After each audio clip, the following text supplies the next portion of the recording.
नेता का बेटा नेता बनेगा, मंत्री का बेटा मंत्री बनेगा, डीएम साहब का बेटा डीएम बनेगा, डॉक्टर साहब का बेटा डॉक्टर बनेगा। पहले पेट्रोल कितना में मिलता था? 50 रुपया में।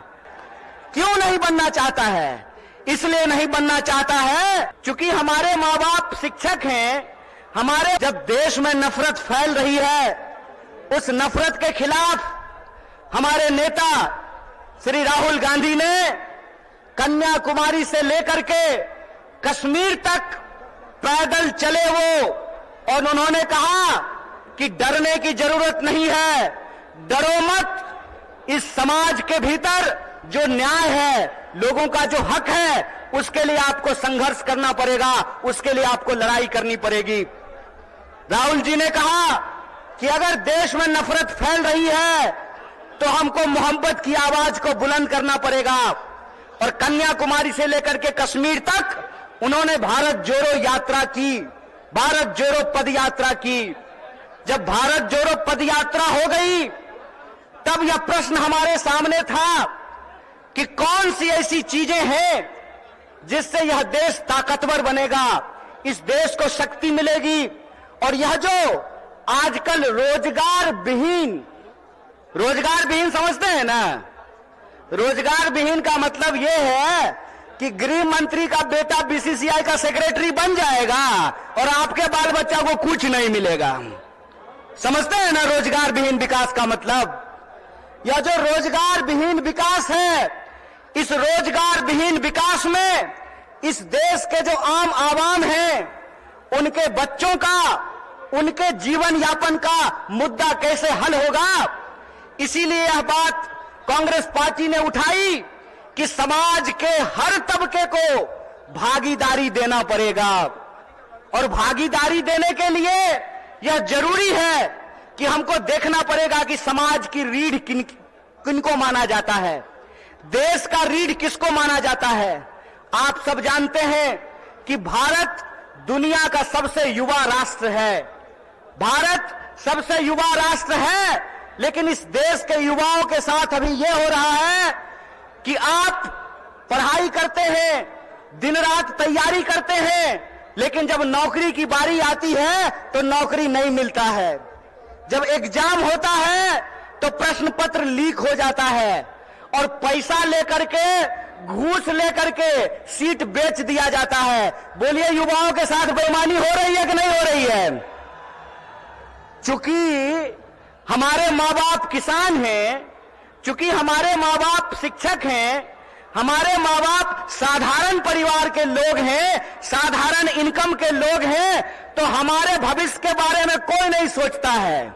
बताइए, नेता का बेटा नेता बनेगा, मंत्री का बेटा मंत्री बनेगा, डीएम साहब का बेटा डीएम बनेगा, डॉक्टर साहब का बेटा डॉक्टर बनेगा, लेकिन किसान का बच्चा किसान नहीं बनना चाहता है। बोलिए, किसान का बच्चा किसान बनना चाहता है? क्यों नहीं बनना चाहता है? इसलिए नहीं बनना चाहता है कि इस देश की हकीकत यह है कि हर घंटे 2 किसान आत्महत्या करते हैं, हर घंटे एक नौजवान आत्महत्या करता है, हर मिनट किसी महिला के साथ कोई ना कोई अपराध होता है। आए दिन हमको यह सुनने को मिलता है कि जो शोषित पीड़ित वर्ग के लोग हैं, उनके ऊपर लगातार हमले होते हैं, उनका अधिकार छीना जाता है। देश की इस परिस्थिति को देखते हुए, जब बेरोजगारी 45 साल में सबसे ज्यादा है, महंगाई आसमान छू रहा है। आप लोगों को याद था ना, पहले पेट्रोल कितना में मिलता था? पहले पेट्रोल कितना में मिलता था? 50 रुपया में। अब कितना में मिलता है? 100 रुपया में। महंगाई बढ़ी है कि नहीं बढ़ी है? सरसों का तेल पहले कितना में मिलता था? 80 रुपए किलो। अब कैसे मिलता है? 200 रुपये किलो। बोलिए, महंगाई बढ़ी है कि नहीं बढ़ी है? जिस तरह से महंगाई बढ़ रही है, किसानों की आत्महत्या हो रही है, जवानों की आत्महत्या हो रही है, महिलाओं के ऊपर अत्याचार हो रहा है, बेकारी 45 साल में सबसे ज्यादा है, तब इस देश के नौजवानों को, बिहार के नौजवानों को यह सोचना पड़ेगा कि उनका भविष्य क्या है। आप सोचिए कि अगर इस देश के नेता चाहते हैं कि उनके बाल बच्चों का भविष्य बना रहे, तो इस देश के किसानों को, इस देश के गरीबों को भी यह सोचना पड़ेगा कि उनके बाल बच्चों का भविष्य कैसे बना रहेगा। इसीलिए इस देश की परिस्थिति को देखते हुए हमारी पार्टी भारतीय राष्ट्रीय कांग्रेस ने और हमारे नेता राहुल गांधी ने यह तय किया है कि हम भारत जोड़ो न्याय यात्रा की शुरुआत करेंगे।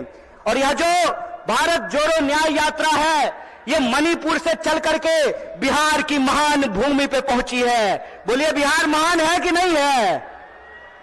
लेकिन आजकल बिहार को बदनाम भी कर दिया गया है। बदनाम नहीं कर दिया गया है।